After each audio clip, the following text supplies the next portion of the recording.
Hello Manchester Academy, Miss Tregelles here. Following on from Mrs. Green's book last week, which was Why I'm No Longer Talking to White People About Race, I am going to be reading When They Call You a Terrorist, a Black Lives Matter Memoir by Patrisse Khan-Cullors and Asha Bandele.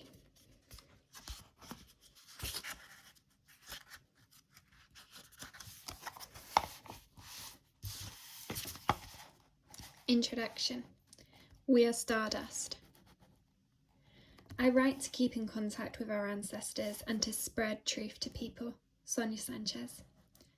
Days after the elections of 2016, Asha sent me a link to a talk by astrophysicist Neil deGrasse Tyson. We have to have hope, she says to me, across 3,000 miles.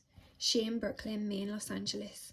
We listen together as Dr. deGrasse Tyson explains that the very atoms and molecules in our bodies are traceable to the crucibles in the centres of stars that once upon a time exploded into gas clouds. And those gas clouds formed other stars, and those stars possess the divine right mix of properties needed to create not only planets, including our own, but also people, including us, me and her. He is saying that not only are we in the universe,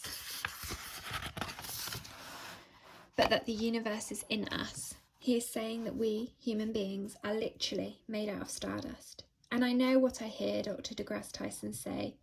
I know when I hear Dr. deGrasse Tyson say this, that he is telling the truth, because I've seen it since I was a child. The magic, the stardust we are, in the lives of the people I come from. I watched it in the labour of my mother, a Jehovah's Witness, and a woman who worked 2 and sometimes 3 jobs at a time, keeping other people's children, working the reception desks at gyms, telemarketing, doing anything and everything for 16 hours a day, the whole of my childhood, in the Van Nuys barrio where we lived.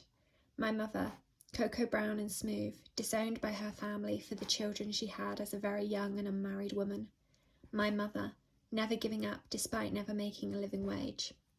I saw it in the thin brown face of my father, a boy out of Cajun country, a wounded healer, whose addictions were born of a world that did not love him and told him so not once, but constantly. My father, who always came back, who never stopped trying to be a version of himself there were no mirrors for. And I knew it because I am the 13th generation, progeny of a people who survived the hull of slave ships, survived the chains, the whips, the mumps laying in their own poo and piss, the human beings legislated as not human beings, who watched their names, their languages, their goddesses and gods, the arc of their dances and beats of their songs, the majesty of their dreams, their very families snatched up and stolen, disassembled and discarded. And despite the built language and honoured God and created movement and upheld love, what could they be but stardust? These people who refused to die, who refused to accept the idea that their lives did not matter, that their children's lives did not matter. Our foreparents imagined our families out of whole cloth. They imagined each individual one of us. They imagined me. They had to. It is the only way I am here today. A mother and a wife, a community organiser and queer, an artist and a dreamer, learning to find hope while navigating the shadows of hell, even as I know it might have been otherwise. I was not expected or encouraged to survive.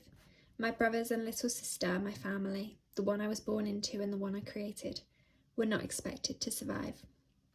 We lived a precarious life on the tightrope of poverty, bordered at each end with the politics of personal responsibility that black pastors and then the first black president preached. They preached that more than they preached a commitment to collective responsibility. They preached it more than they preached about what it meant to be the world's wealthiest nation, and yet the place with extraordinary unemployment, an extraordinary lack of livable wages, and an extraordinary disruption of basic opportunity. And they preached that more than they preached about America having 5% of the world's population, but 25% of its prison population. A population which for a long time included my disabled brother and gentle father, who never raised a hand to another human being, and a prison population that, with extraordinary deliberation, today excludes the man who shot and killed a 17-year-old boy who was carrying Skittles and iced tea. There was a petition that was drafted and circulated all the way to the White House. It said we were terrorists.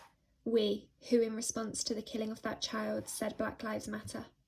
The document gained traction during the first week of July 2016 after a week of protests against the back-to-back police killings of Alton Sterling in Baton Rouge and Philando Castile in Minneapolis. At the end of that week, on July 7 in Dallas, Texas, a sniper opened fire during a Black Lives Matter protest that was populated with mothers and fathers who brought their children along to proclaim, "We have a right to live." The sniper, identified as 25-year-old Micah Johnson, an Army reservist home from Afghanistan, holed up in a building on the campus of El Centro College after killing 5 police officers and wounding 11 others, including 2 protesters. And in the early morning hours of July 8, 2016, he became the first individual ever to be blown up by local law enforcement. They used a military-grade bomb against Micah Johnson and programmed a robot to deliver it to him. No jury, no trial, no patience like the patience shown the killers who gunned down 9 worshippers in Charleston or moviegoers in Aurora, Colorado. Of course, we will never know what his motivations really were, and we will never know if he was mentally unstable. We will only know for sure that the single organisation to which he ever belonged was the US Army, and we will remember that the white men who were mass killers in Aurora and Charleston were taken alive and one was fed fast food on the way to jail. We will remember that most of the cops who are killed in this nation are killed by white men who are taken alive. And we will experience all the ways the ghost of Micah Johnson will be weaponised against Black Lives Matter, will be weaponised against me, a tactic from the way back that has continuously been used against people who challenge white supremacy. We will remember that Nelson Mandela remained on the FBI's list of terrorists until 2008.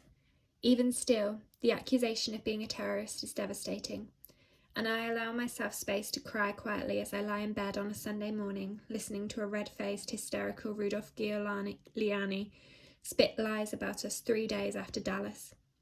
Like many of the people who embody our movement, I have lived my life between the twin terrors of poverty and the police, coming of age in the drug war climate that was ratcheted up by Ronald Reagan and then Bill Clinton. The neighbourhood where I lived and loved, and the neighbourhoods where many of the members of Black Lives Matter have lived and loved were designated war zones, and the enemy was us. The fact that more white people have always used and sold drugs than black and brown people, and yet when we close our eyes and think of a drug seller or user, the face most of us see is black or brown, tells you what you need to know. If you cannot readily imagine how someone can be doing no harm and yet be harassed by police, literally breathing while black, became cause for arrest, or worse. I carry the memory of living under that terror. The terror of knowing that I, or any member of my family, could be killed with impunity, in my blood, my bones, in every step I take. And yet, I was called a terrorist.